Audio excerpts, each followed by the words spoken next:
Now to our other big story at 5. Jarvis Butts, the man convicted of killing 13-year-old ZiyahHarris and sexually assaulting her and other girls, is dead after weeks after being sentenced. His body found at a prison intake center in Jackson. We ultimately, want to still know where she is because we still don't have those answers. We just want to lay her to rest and things like that. So there's still a lot of unanswered questions, and him doing, deciding to take his own life was unexpected, literally 2 weeks after the sentencing. He made his bed, he got to lay in it. I think it was a bit of a cowardly way out, but he made his bed, so he has to lay in it.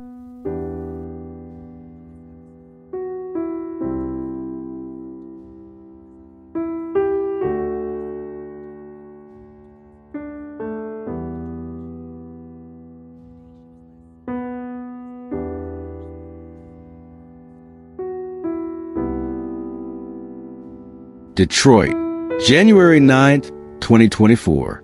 A Tuesday, cold enough that your breath fogs the air. The kind of cold that makes you pull your jacket tighter and keep your head down.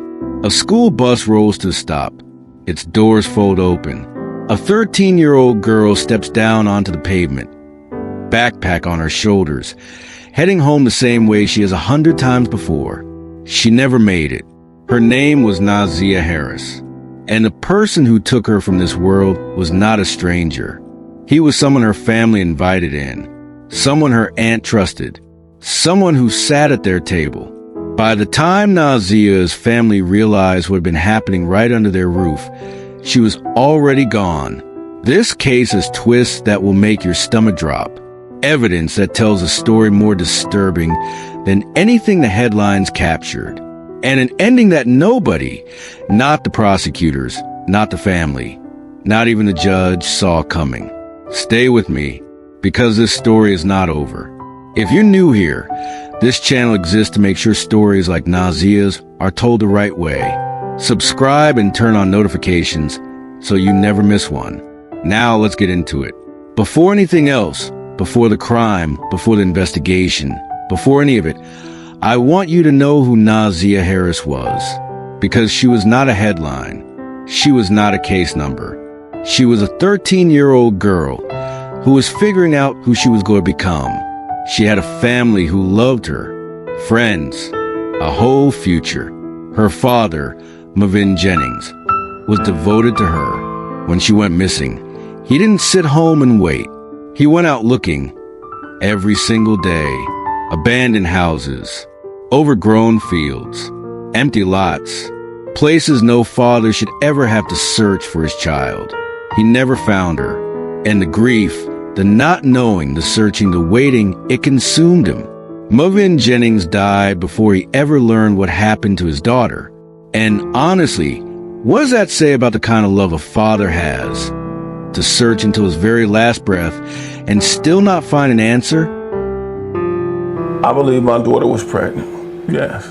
He says much of the family thinks Ziyah was being sexually assaulted by a man who is a convicted sex offender. Oh my God. They're like, oh my God. Oh my God. What's done in the dark, it's gonna come. You can't do this. You can't do this, man. Now I need to introduce you to the man at the center of this case. His name was Jarvis Butts. He was 43 years old. And here's the first thing you need to understand about him. He was not a stranger. He was dating Ziyah's aunt. That single fact gave him something that every predator seeks above everything else. Access, trust, proximity. Prosecutors say he began targeting Ziyah as far back as 2022. She would have been around 11 years old. This is what grooming actually looks like in the real world. It doesn't announce itself. It doesn't look like a threat. It looks like someone who is just there, helpful, familiar, safe. A predator who embeds himself into family structure so carefully that by the time anyone sees what's really happening, it is already too late. But here is what made investigators focus on Jarvis, but almost immediately after Naziyah disappeared. It wasn't just his relationship with her. It wasn't just his access to the family. It was something they found when they looked at what he had been doing on his phone. January 9th, 2024. ZiyahHarris steps off a bus in Detroit. Surveillance cameras record the moment. That footage becomes one of the last known images of her alive. When she doesn't come home, her family reports her missing. Investigators begin working the case, and Jarvis Butts enters their focus almost immediately. Here's why. When detectives examined his phone, they found a series of searches that stopped him cold.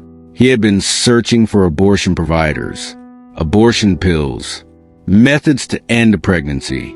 Those searches, combined with his relationship to Naziyah and his access to her, gave investigators a picture of a man with motive, a man who knew something about this child situation that her own family did not. Butts was arrested, and as the investigation deepened, the charges began to pile up, not just for her disappearance, but for what had been happening to Naziyah long before January 9th. 5 separate counts of criminal sexual conduct. The picture that emerged in those court documents was devastating. This had not been a sudden crime. It had been a years-long pattern that nobody around Naziyah had seen or been allowed to see. But there was one problem that threatened the entire case. A problem that would shape every decision prosecutors made from that moment forward. Naziyah's body was never found.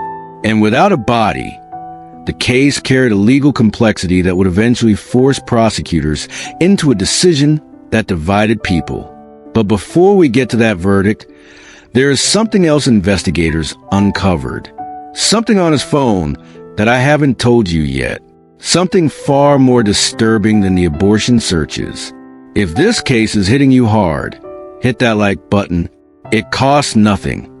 And it genuinely helps this channel bring more cases like Naziyah's to the people who need to hear them.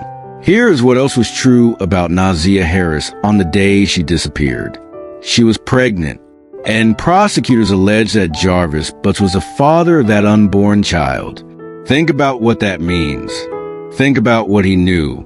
Think about the position this child was in, 13 years old, pregnant, by the man who had spent years gaining access to her through her own family. The abortion searches on his phone were not random. They were not curiosity. They were a man calculating what to do about a problem. A child he had victimized. A pregnancy he could not allow to become visible. But the abortion searches were not the most disturbing thing investigators found. I believe my daughter was pregnant. Yes. He says much of the family thinks Naziyah was being sexually assaulted by a man who is a convicted sex offender. Oh my God. They're like, oh my God. Oh my God. You know, what's done in the dark, it's gonna come. You can't do this. You can't do this, man.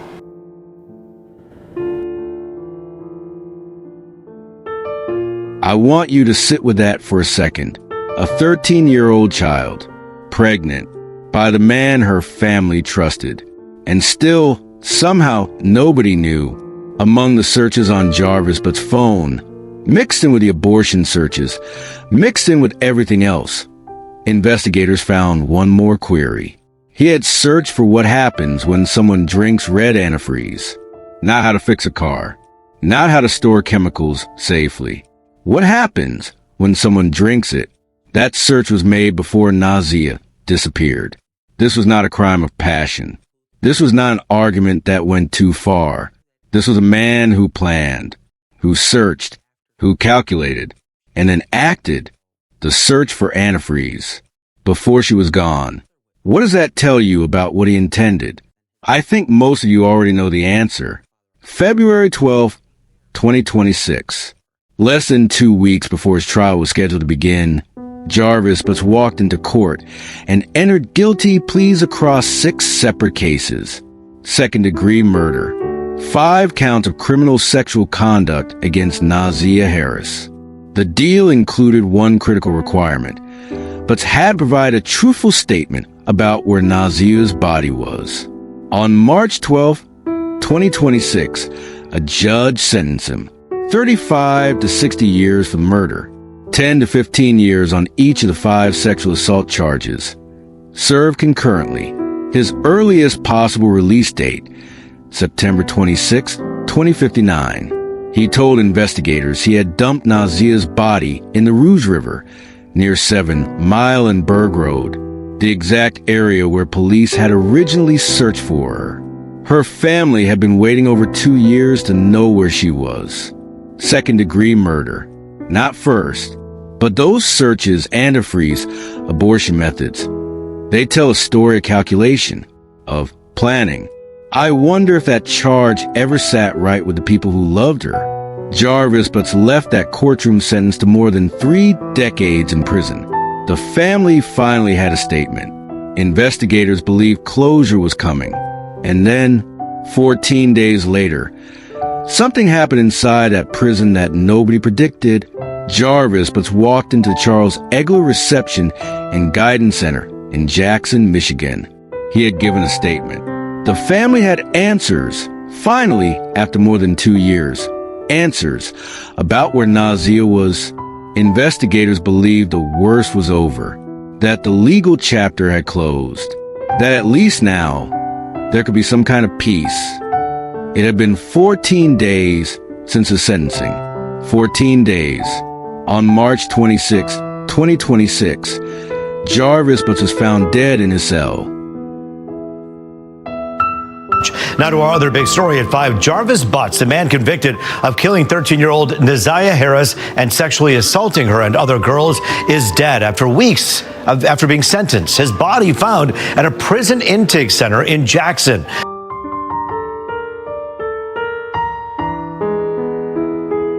The Michigan Department of Corrections confirmed his death.